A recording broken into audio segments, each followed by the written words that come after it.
Parents who insult their children and then act offended when the child reacts shows a lack of accountability and respect for personal boundaries. And this dynamic is not limited to parent-child relationships. It can occur in any interaction. I've encountered situations where someone has insulted my character, and instead of approaching me with curiosity or a question to understand my perspective, they've attacked me.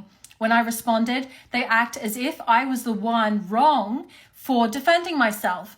So when you attack somebody and they then respond to you and defend themselves, and then you act as if you're the victim, you are demonstrating narcissism. You're demonstrating a lack of accountability, a lack of responsibility, and a lack of personal and social boundaries. And it also points to very low executive functioning skills, especially in the realm of social intelligence. This manipulative behavior shifts the blame onto the person who is merely reacting to the unwarranted insult, making it seem they are the aggressor. And I know I've seen parents do this to their children. My parents did that to me growing up. I've seen this happen a lot. They will then have little jabs at them and insult them, and the child gets angry, and then it's go time. Then they're screaming and shouting. No, your child is having a normal reaction to their experience that they're having from you, okay? And it's highly, highly manipulative. Many of us have experienced this, either whether from a parent, a friend, or a colleague. I had this at work once. I had this guy who was constantly saying little jabs at me, and I was just constantly ignoring it because I got better things to do with my time than respond to that. And then eventually, because I wasn't responding to the little jabs, it got worse and worse, where he tried to be physical with me, and that's when he got fired. So we need to be aware of our feelings and responses and how we're interacting with our children and interacting with others. Recognizing the behavior within ourselves is the first step toward addressing it. Ignoring it because it doesn't make us feel good about ourselves is ridiculous, because you don't feel good about yourself, low self-esteem. You're going to ignore the behavioral traits that actually will lead to high self-esteem. So then you'll be forever trapped in a cycle of low self-esteem and probably codependency in a lot of your relationships. Your ability to grow as a person and to achieve the goals that you wish to achieve will be greatly inhibited. You'll constantly feel frustrated. You'll constantly feel that your life is in a realm of chaos.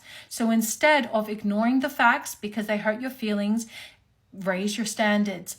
Say, okay, you know what? I think this is coming from a place of low self-esteem. And of course, that does take a level of emotional intelligence, which is why I'm also here as a reminder to tell you that, you know what? A lot of people feel the way that you do. And they've changed their lives as well because they've taken action, and you can too. You can change how you respond to situations like this. So let's call this behavior for what it is. It is selfish. Only thinking of yourself, your needs, your wants, your desires is only going to make the situation worse, because your child has their needs, their wants, and their desires as well. And it's coming from that top-down perspective, forcing your will constantly just because you're the adult, they're the child, is going to backfire on you big time when they become teenagers and they're taller than you and they're smarter and they can shout back at you. We're supposed to be raising a generation that's a little bit better than us. You know, my son is a lot smarter than me in so many ways, and I'm damn proud of that. I'm so proud of that, because I hope that he raises his children to be a little bit smarter than him and a little bit more emotionally regulated than him. My son's ability to emotionally regulate far exceeds my ability, because I had to learn from childhood trauma in adulthood. My son has learned that from day dot. I've been teaching that to him since as he was growing up. So, and his children, my grandchildren, eventually will have an even greater ability. And that's how you change the legacy of your family. You know, and so it makes me wonder when I see things like this, no wonder the divorce rates are so high and adult children are then cutting off their parents. You should see like a whole movement of people online I see short videos all the time of people who cut off their parents, and time again, it's because their boundaries are violated they're being shamed, they're being trying to be controlled. The parent doesn't see the child as an adult and respect their autonomy and their personal space and their thoughts and their ideas. They're constantly treating them like from that top-down perspective and trying to control them. I know better than you. I'm smarter than you. No, the next generation is supposed to be better than us. It's supposed to be smarter than us.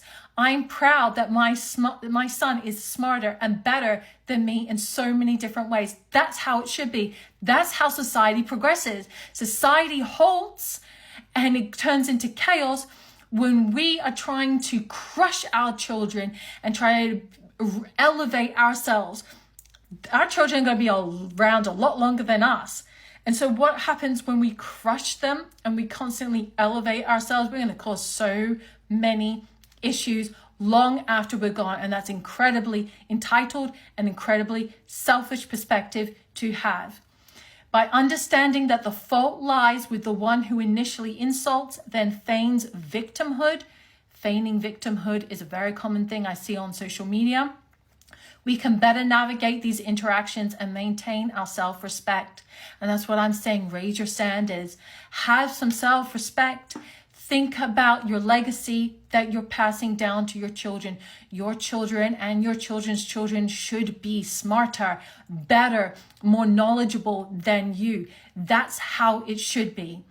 So don't be surprised if your child gets mad when you call them names and one day they're bigger and stronger than you and then you have real problems on your hands, because I'm telling you now, your child is not lazy, stupid, or anything else. Your child needs leadership from you, and you're the leader that they're looking to and they're crying out for.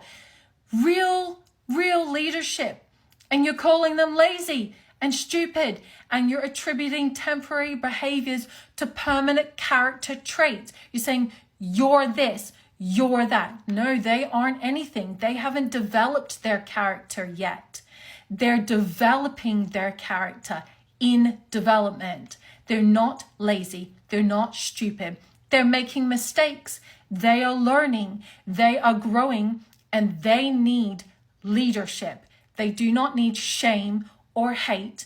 They need you to raise them up above you so they become smarter and better than you. So they will do that to the next generation and the next generation after that. And that's how we grow and evolve as people, as human beings, not by crushing the dreams and the aspirations and everything else of the next generation, by lifting them up on our shoulders so they can reach the next level, the level that we were unable to reach because our lifetimes are so fleeting. So don't be surprised if anyone else in your life acts in offense to your insult. One day you will insult the wrong person at the wrong time. Gaslighting and making yourself out to be the poor victim is not it in 2024. I tell you what is it in 2024. Raising your standards, become victorious in your parenting. It's time to step up and to get a hold of yourself. We cannot live life without the help of others. We cannot live life without serving others. Serving others helps us grow. Growth equals happiness. If you're unhappy, look at who you're serving. Are you serving others or are you serving yourself? It's time to raise the standard of communication and behavior, and it's time to become victorious in your parenting.